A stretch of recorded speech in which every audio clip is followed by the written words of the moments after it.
everyone.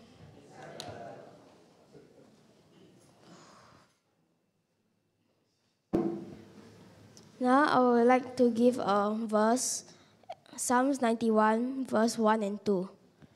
He who dwells in the secret place of the Most High shall abide under the shadow of the Almighty. I will say to the Lord, He is my refuge and my fortress. My God, in Him I will trust.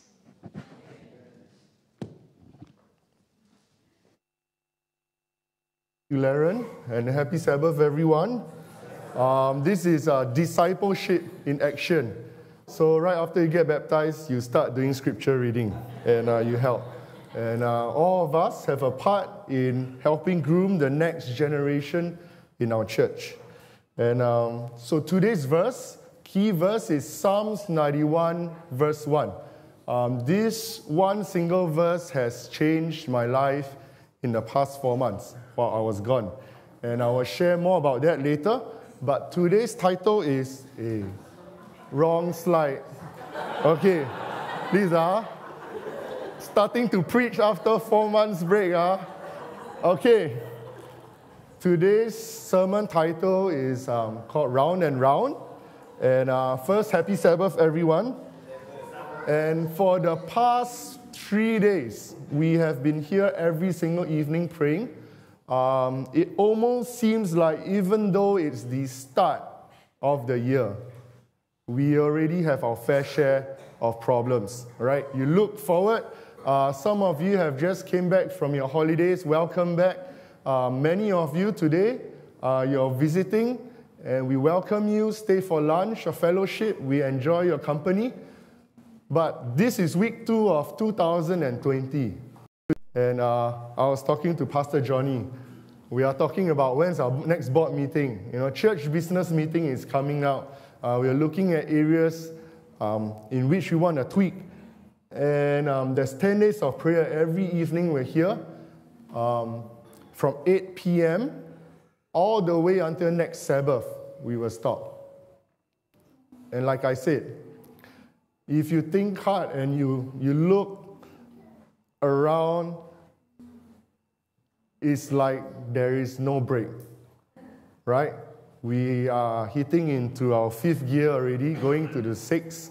And I remember it was just like last month that I was standing here preaching. And 4 months have gone by. I've came back, and I was speaking to the young adults yesterday after, last Sabbath, right? It feels like yesterday. And I asked them, so what happened while I was gone? And they were like, a lot of things, but I cannot tell you any one single thing. And someone mentioned, the last quarter of our church seems to have gone by in a haze. It's like you just, we're at the end of the year. It's Christmas, prepare for Christmas, New Year party, and then after that, the whole year has came and gone. And today, I'm trying something new. I'm trying to preach a sermon series. So today is really the introduction of a 6-part sermon series. So every month, for the first quarter, it seems like every second week I'll be preaching. So we will move along. But before I continue, I'd like to invite everyone to pray with me and for me. Shall we pray? Dearest Heavenly Father, thank you so much for dying for us on the cross. We are gathered here today not as convicts, Lord, nervous about whether we are going to skip death row, but we are gathered here today as a family, Lord. Not just any family, but as your family who has been forgiven, who has been saved, and who has a hope and a future. And so as we gather today in the beginning of the year, as I open into your word and as I share, Lord, I pray that it will not be my words that will be heard, Lord, but be your words. May you open our hearts and our minds, Lord, and amidst everything that's going on, Lord, I pray that we will hear your still small voice. Thank you for everything. In your most precious name I pray. Amen. So, we've been firming out our ministry plans, but this I want to promote again. This coming week, every evening, join us in prayer. There is no point in planning if God's blessing and God's presence is not with us in the whole year. This year might go by in a haze like last year, but never mind. As long as we know God is with us, okay. Right? And, as we plan, things get stressful. It's normal for people, for tensions to rise. How many of you, starting of the week, Chinese New Year is coming. Traditionally, Chinese New Year is one of the most stressful periods before Chinese New Year Eve, right? I remember my mother would go crazy. It's like, clean your room, throw all the stuff away. Now it's my turn. I look at my house. I don't know how we have so much stuff. I'm like, clean my room. Let's clean the house. And my wife is like, then who takes care of the children? You clean up. So it's up to me. So I've been slowly. Some lights in our house have spoiled. So I have to go and find lights during off days. That's normal, right? And things are getting busy. And similarly in the Bible, if there was ever a time for a person to lose his temper, to go crazy, it will be Moses in the book of Numbers, chapter 11. I have the verse. All right? Let me read it for you. It starts at verse 4. You can read it. Read the whole story. It's pretty interesting. It says, now the rebel that was among them had a strong craving. And the people of Israel also wept again and said. Also wept again means what? They've been weeping and complaining, okay? So this time they said, oh, that we had meat to eat. We remember the fish we ate in Egypt that cost nothing. The cucumbers, the melons, the leeks, the onions, and the garlic. But now our strength is dried up, and there is nothing at all but this manna to look at. Now manna is like what? It's like coriander seed, and its appearance is like bdellium. Okay, the B is silent, I checked. Okay. The people went about and gathered it and ground it in hand mills, or beat it in mortars and boiled it in pots and made cakes of it. And the taste of it was like the taste of cakes baked with oil. When the dew fell upon the camp in the night, the manna fell with it. So, this is coriander seed. So how does manna look like? They were complaining they had nothing to eat. But every morning, there was manna that looked like coriander seed. Okay? So the size was like coriander seed. This is bdellium. So it looks a bit translucent, and we know from other parts of the Bible, it had a texture of what? It was like waffles. And it tasted like honey. So you had small grains, semi-translucent, golden in color, tastes like honey, and waffle. It's like bubble tea, but smaller, the pearls, but crispy. So God gave them the world's first breakfast cereal every morning. Think about it, okay? And they were complaining. Let's continue. And so now Moses heard all the family standing in the doorways of their tents whining. And the Lord became extremely angry. Okay, Moses was also very aggravated. And Moses said to the Lord, why are you treating me, your servant, so harshly? Have mercy on me. What did I do to deserve the burden of all these people? Did I give birth to them? Did I bring them into the world? Why did you tell me to carry them in my arms like a mother carries a nursing baby? how can I carry them to the land you swore to give their ancestors? Where am I supposed to get meat for all these people? They keep whining at me. Oh. Okay, sorry. How can I carry them to the land you swore to give their ancestors? Where am I supposed to get meat for all these people? They keep whining to me, saying, give us meat to eat. I can't carry all these people by myself. The load is far too heavy. If this is how you intend to treat me, just go ahead and kill me. Do me a favor and spare me this misery. This is the lament of Moses. This is not just the lament of Moses. Moses is reflecting how God feels also. He's like, these people are driving me crazy. And it's not just God and Moses that's going crazy. The Israelites are also going crazy. They're like, life in the wilderness is bad, right?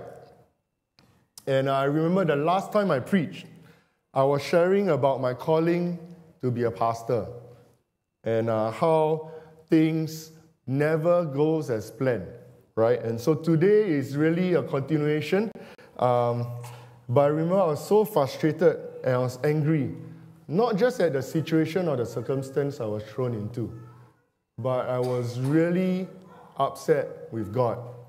From the beginning, you know, I am what you profile as the hesitant pastor. It's like, oh, why God, you call me to ministry? Okay, I'll do it. But came August would culminate in this frustration that I had with God. And I remember saying goodbye in the airport. It was a Wednesday. Yes, it was a Wednesday. And it was a mixture of excitement and anxiety. You know, I had to pack my bag in one day. And the thing that made me the most anxious was on Tuesday, my good friend Pastor Ben messages me. It's like, bro, there's an exam on Friday when you arrive. I'm like, huh? I was like, what exam? Is this basic biblical entrance exam? So I was like, basic biblical entrance exam. I've been in church my whole life, most of my whole life. Should be okay. And then after that, he sends me what we have to know for the entrance exam. I'm not sure whether you can read. Let me show you. First, the number of canonical books in the Protestant English Bible and how many in each testament. The names and order of all the books in the Protestant English Bible by heart. I was like, I should have memorized that song in Cradle Roll when they teach you to memorize all the books of the Bible. Didn't. So send your children to Sabbath school. Next, the meaning of canon, apocrypha, and pseudoglypha. Which languages the Bible was originally written in and which books contain these languages. There are 3 languages. Know the name, significance, and order of the Jewish festivals mentioned in the Old and New Testaments. The major events and developments of the intertestamental period in between the Testament and the Volume 5 of the SDA Bible Commentary. Okay? The kinds of translation, literal, dynamic equivalence, and paraphrase. The production of biblical manuscripts, the purpose of textual criticism, general geography of Bible lands. See Old Testament place list. You have to know all this. The nature and use of the following Bible tools: Bible handbook, Bible dictionary, lexicon, concordance, Bible atlas, Bible commentary, marginal notes, footnotes. This is just the first page. There are 4 pages. Okay. You thought that was it, right? Until he sent me around, I was like, oh, okay. So Tuesday was not a good day. The 4 major divisions of the Septuagint, 3 major divisions of the Hebrew Bible. What was created on each day of the creation week? The 3 patriarchs and their stories, the 12 tribes. Memorize the 10 commandments and where they are found. Any translation, but all must be in proper order. Not so easy when you start memorizing, trust me. Okay. General sequence of the major events. Identification of all persons listed in the Old Testament timeline. Approximate dates of major periods. The events of the Exodus, the events of the lives of David and Solomon. memorize Psalms 23. Next. Major kings. Okay, I'll skip. And then New Testament, 5 divisions, chronological names of the 12 apostles, the basic idea and parts of the Sermon on the Mount. Memorize the Beatitudes. Memorize the Lord's Prayer. Know the parables in Matthew 13, Mark 4, Luke 15. Let me skip. And then memorize the 3 angels' message. Okay? And the basic ideas of Revelation. Yeah, so that was what I had to memorize. I found out on Tuesday, 2 p.m. I'll be tested on Friday, 8 a.m. US time. Everything. And I was packing my bag. I was like, oh, I'm 35 years old. I'm too old for all this memorization. And so I figured I still have to pack my bag. I have to do all that. Let's just at least Google and find out all the stuff I have to memorize, right? So at least on the plane for 22 hours, I can memorize. So that's what I did. And before you know it, the moment I said goodbye and I went in, I sat down, I had an hour before the plane, I took out and started memorizing. Oh, I tell you, I started with the 3 angels' message. The first 2 angels are nice. They say 1 or 2 sentences. Then the 3rd angel comes. And it's like half a page. And you have to memorize word perfect. I was like, whoa. You know, talk about sulfur burning. I was like, okay, memorize. That memorization alone took me all the way to Taiwan. And so I was like, by the time I reached Taiwan, I was like, oh no. Okay, and then memorize the books of the Bible. The New Testament is quite easy.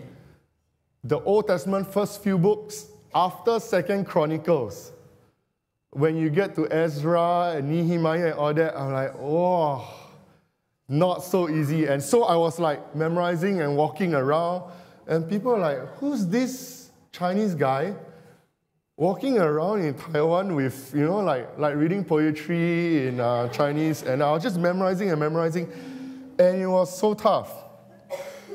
Long story short, I did it, memorized most of it, I hope. Psalms 23 was a blessing because at least there is a rhyme and a rhythm, right? But after 22 hours, I landed and it was 11 p.m. I told myself, orientation is Thursday, 8 to 5. Okay, so I go back, 11 p.m. Pastor Ben was picking me up. So he'll maybe pick me up 11:30. It's a 2-hour drive. I'll reach at 1:30 a.m. I'll sleep. I'll wake up at 6. Wake up, study, go for orientation, come back, study, and then, you know, pray very hard and just do the entrance exam on Friday, right? And then I can enjoy my weekend. And but little did I know, this was when my adventure turned to a nightmare.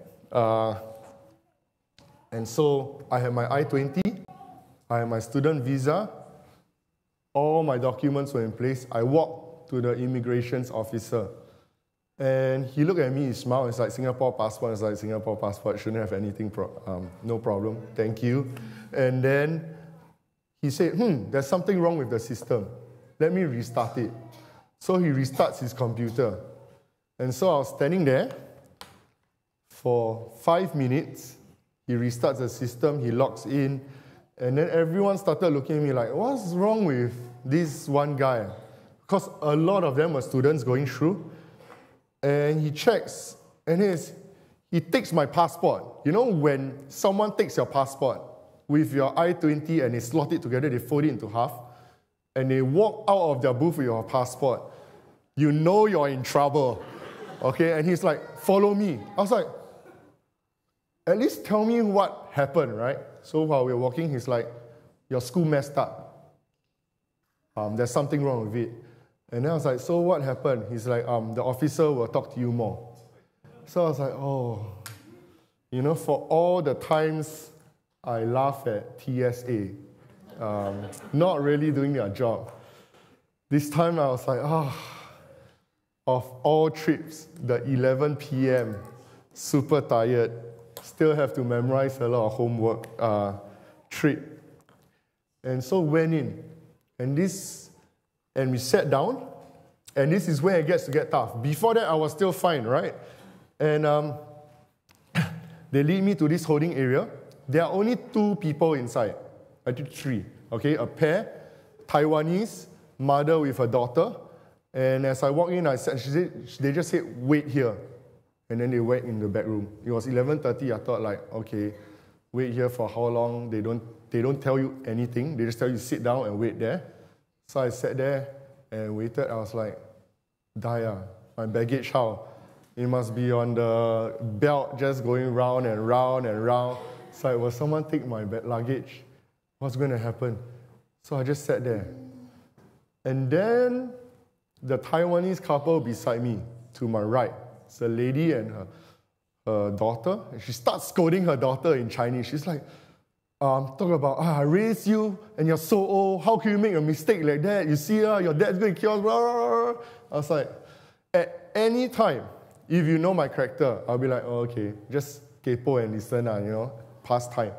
But what started to scare me was the person on my left. See, he was not sitting on the waiting area.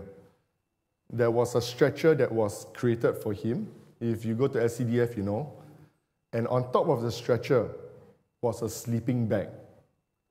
He was tucked in, and he had a cardboard box, kind of like the KFC jumbo box, kind of. And he was eating food given to him by TSA. He looked like he'd been there for days. And he was like, and he was like, you mean when they say wait here, they mean I can wait here for days? And I was like, I started to break down at that time. I was like, oh no. And there's no one, right? It's not like you can message anyone. So the only person I messaged was Pastor Ben. I was like, I'm in here. I have no idea what's going on. I don't know how long it's going to take. If you need to go back, just go back, right? Because he drove 2 hours to pick me up. And I was like, oh no, what's going on? And so I waited the longest 30 minutes of my life. And finally the lady comes out. And she says, are you Lionel? I was like, yes. And she says, your I-20 has been cancelled. And I looked at her and said, there's no way. I just used the same I-20 to register for my student visa last week. She's like, oh, you can still use an invalid I-20 to register for student visa. I was like, oh, so pay $500 for student visa, you're okay lah. Even though valid or not, they still collect the money for registration. But when you go there, they'll tell you your documents that you paid for is not valid. And so I was like, so how? She's like, wait here, again. Let me think about it. And so this time was shorter, it was 10 minutes, and then they got me into the questioning room.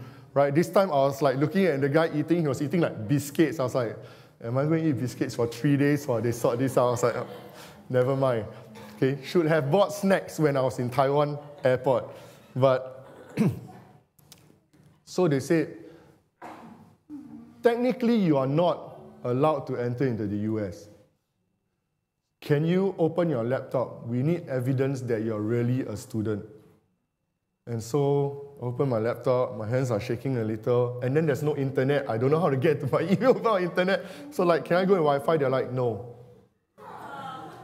So I have to use my hotspot, get in, and then they start reading through my school emails, log into the intranet, they look around, and then they ask, why haven't you signed up for classes yet? And I say, because my situation is special. I'm studying online and on campus, and I have to meet them to work out a schedule.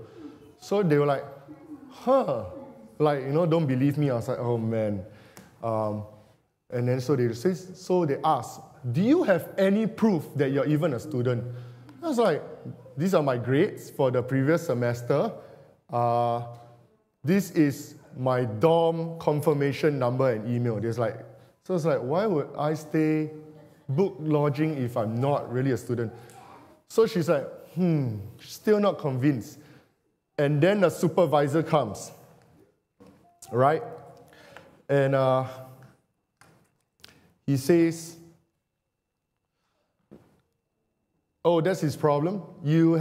It's your call. You can send him back if you want. Or you can give him the 515A.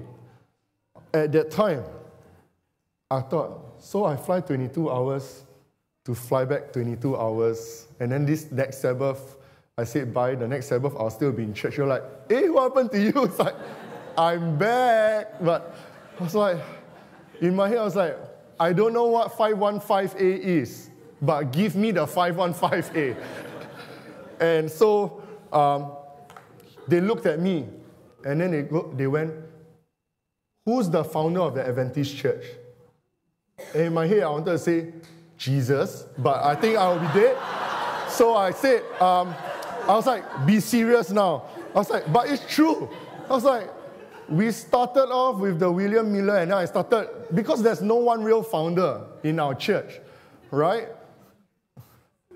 And I was like, and they said, okay, we get it, you are really from the church, okay. So they said, go out and we'll give you we'll discuss, we'll decide, and we'll let you know. So go out. Waited for another 30 minutes. So this time, it was close to 1:30 a.m. Okay? And she gave me a 515 form. And I was like, yes, I don't know what it is, but 515 is good. And she told me, you have 30 days to get your new I-20 visa before you become an illegal immigrant into the US. So I had 30 days. I was so happy. I have no idea. I was like, I don't need to sit beside that guy in a stretcher. But this was, and so I got up, went through the baggage. My baggage was, they already took it off the belt, they put it for me. Another lady came, was like, we got your baggages, we kept it in somewhere safe. So I took my badge, went through, had to declare some things, declared, nothing happened, went through, came out, 2:30. I looked at Pastor Ben, I was like, I've never been so happy to leave the airport. And let's go. And so we drove. For 2 hours, we drove. And I thought that was it, right? 30 days, get my I-20. But when I reached school, it was 4 a.m. in the morning. And if you know Andrews, there's this globe right in front. Everyone likes to take pictures in front. Had no mood to take pictures. We just drove, went to the dorm, and the person said, okay, can I have your valid I-20? I need to register you in. And I went, I don't have an I-20. And they go, oh, this is a problem. We can't check you into the dorm without your paperwork. In my head, I was like, no way. How about the 515A? And they were like, that's not counted. So anyway, I said, is there any way? I explained the whole situation. And so finally they said, okay, we'll check you in as a guest. Okay, I was like, okay, whatever. I just want to sleep so I can go for orientation tomorrow. So they checked me in. And when I went, this was how my prison looked like. Okay? There's no bed sheet. It was a metal bunk bed. It's like I went back to national service, except they gave me a study desk. It was 4 a.m. I took this, it was December, it was snowing outside, you can see it's white, but I looked at it, and I was like, I checked the website. They say you provide pillowcase, and bed sheets, and a blanket. And I went down, they're like, but that's only for guests. And I'm like, but you checked me in as a guest. And they're like, for real guests. I was like, so I had no bed sheet. So I was hungry, I was tired, I was upset with God, and now I'm thrown in this room at 4 a.m. and it's cold. It was like 2 degrees at night at that time. And Pastor Ben's like, do you want me to go home, take some stuff for you? I was like, you've done enough. You waited 3 hours for me. Drive me another 2 hours. I'll figure it out. So that night, I slept without showering. Confession. I just wore what I wore. I just wore socks I slid my legs into my backpack so it will be warmer. And then the other luggage, and I just slept on that bed. I stared for about 15 minutes before I fell. I was like, God, why did you call me into the wilderness only to leave me alone? Oh, that you have left me in Singapore, you know. At that moment, I just wanted to go home. I was like, maybe the 515 wasn't that good. Maybe if they send me back, that would have been better. And just like the Israelites, I complained, and I complained, and I complained. And the next morning, woke up, did orientation. They didn't want to entertain me. I couldn't sign up for classes because I didn't have an I-20. And they're like, we're busy, we cannot handle your situation. Come on Friday. And but Friday was a test. So I studied. And while I was studying, I was still like, study for what? After they sent me back, then I study for nothing, you know. And came Friday, anyway, woke up at 4 a.m. in the morning on Friday, continued studying. This is after 15 years of not studying. Your brain is wired differently. And I went into the class, and this is the photo. I figured I should take a picture of myself in remembrance. That guy there, this guy, this is Jeffrey Masengi. He doesn't look like he's having a fun time also. He was like, I was like, are you memorizing or are you praying? But everyone there was nervous. I was like, if this is basic Bible, I am in trouble for the rest of the curriculum. And we did it. They're like, we'll just post your grades on the wall, on the door, by the end of today. Go check. If you fail, you have to take an additional class. Just like, I can't take an additional class. So I prayed, and the worst thing about the exam was no one told me it was an MCQ. And memorization was only 10 marks out of 100. So I spent all that time memorizing for 10 marks when I could be spending all my time preparing for 90 marks of MCQ. You don't have to memorize, you just need to understand, right?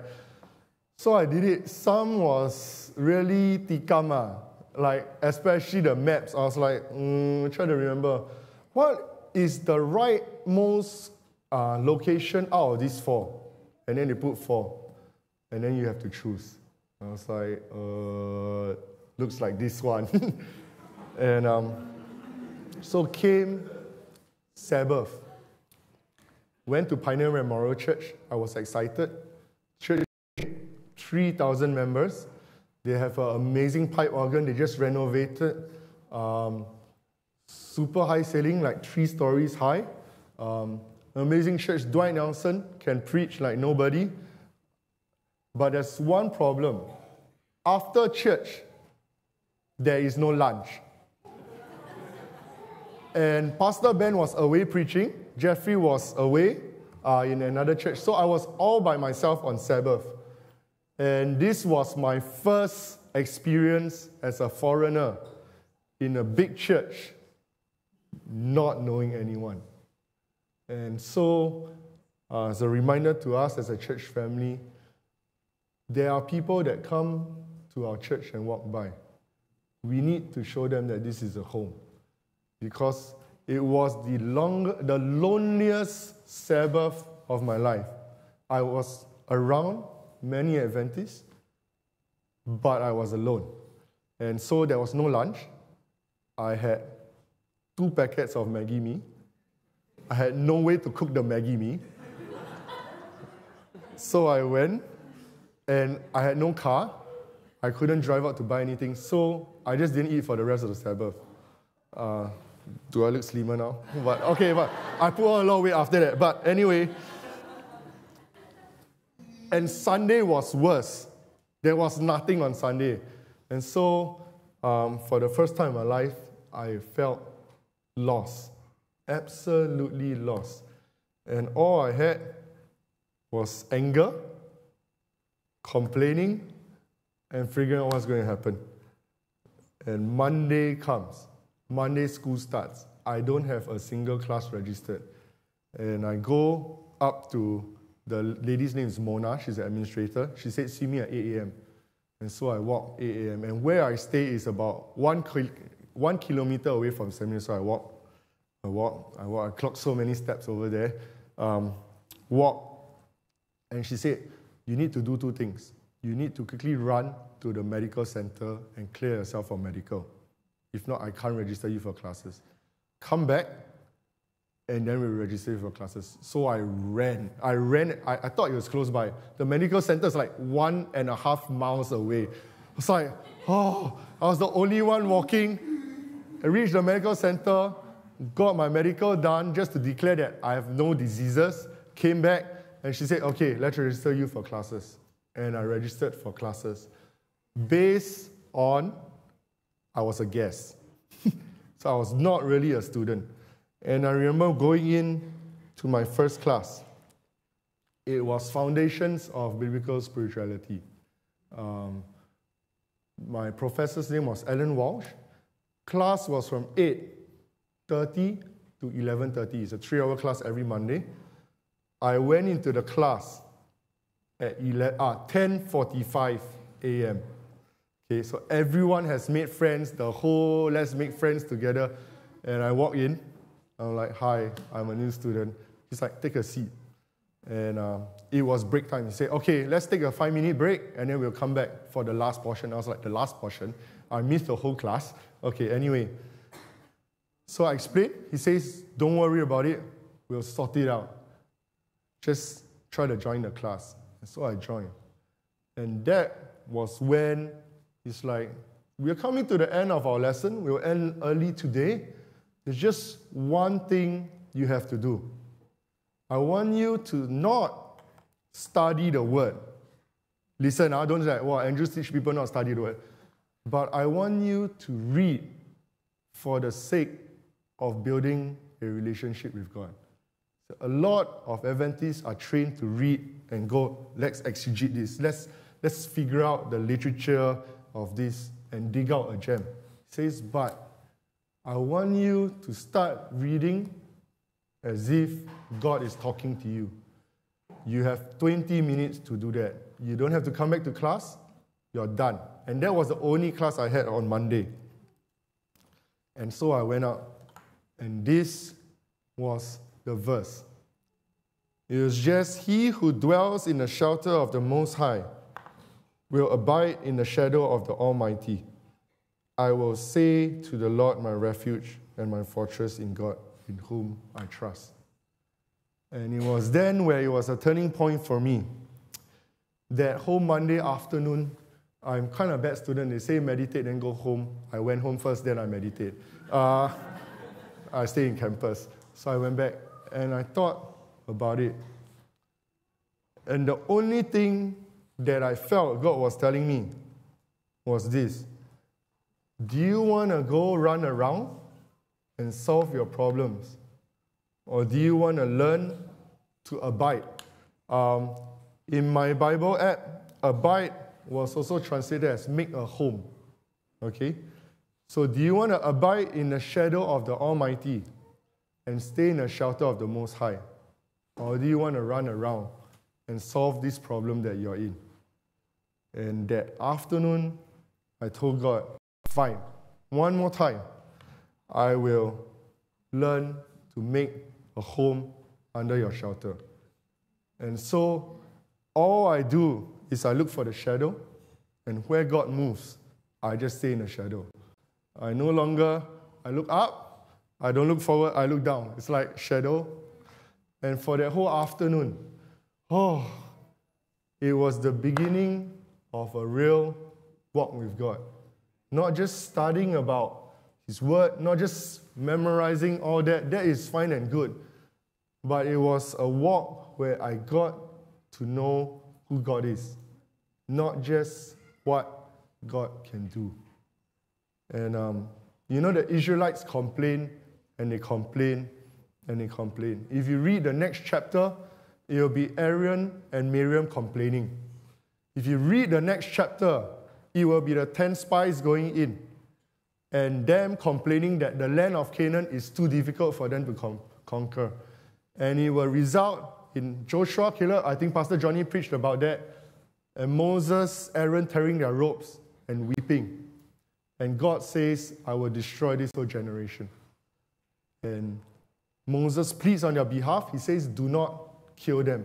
The same leader that said, please kill me, I don't want to lead them anymore, would plead for them.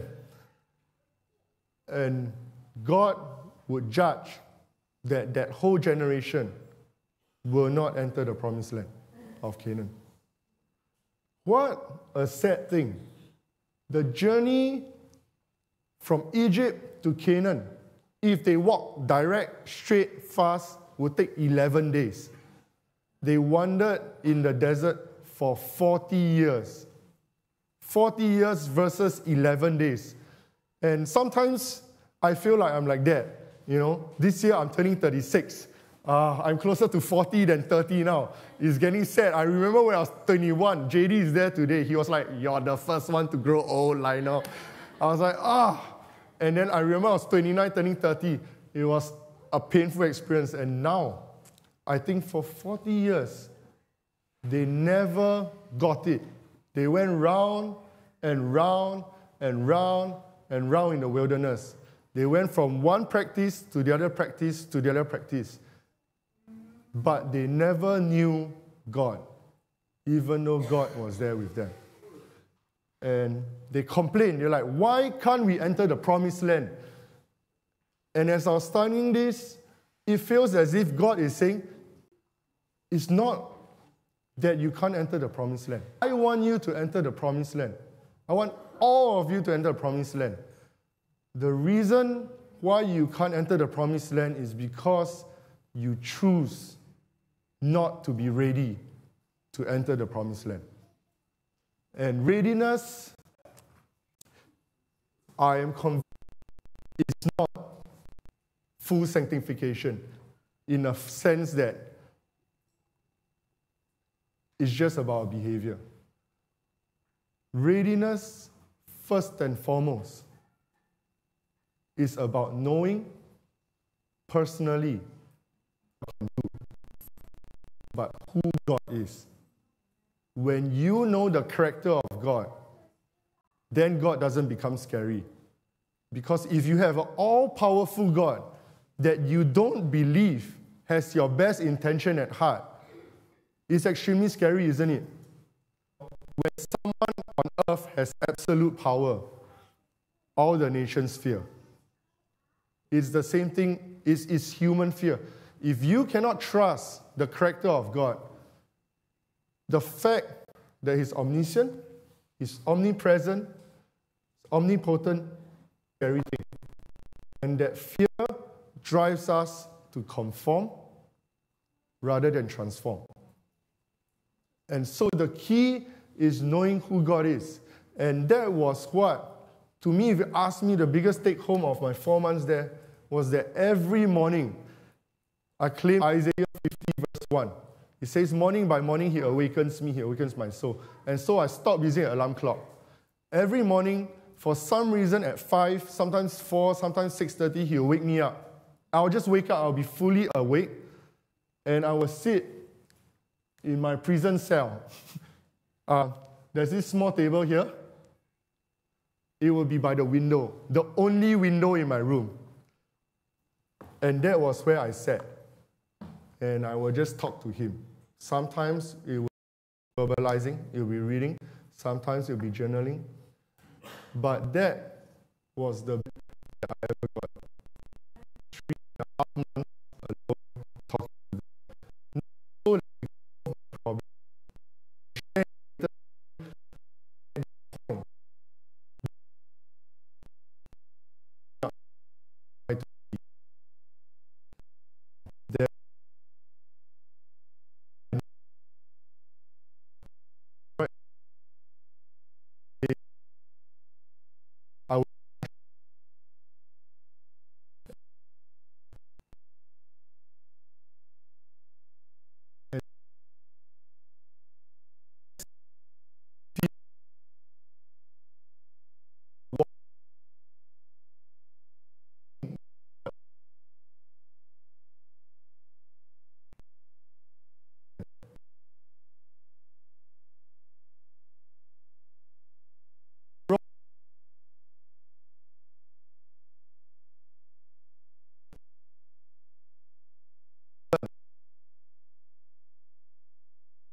left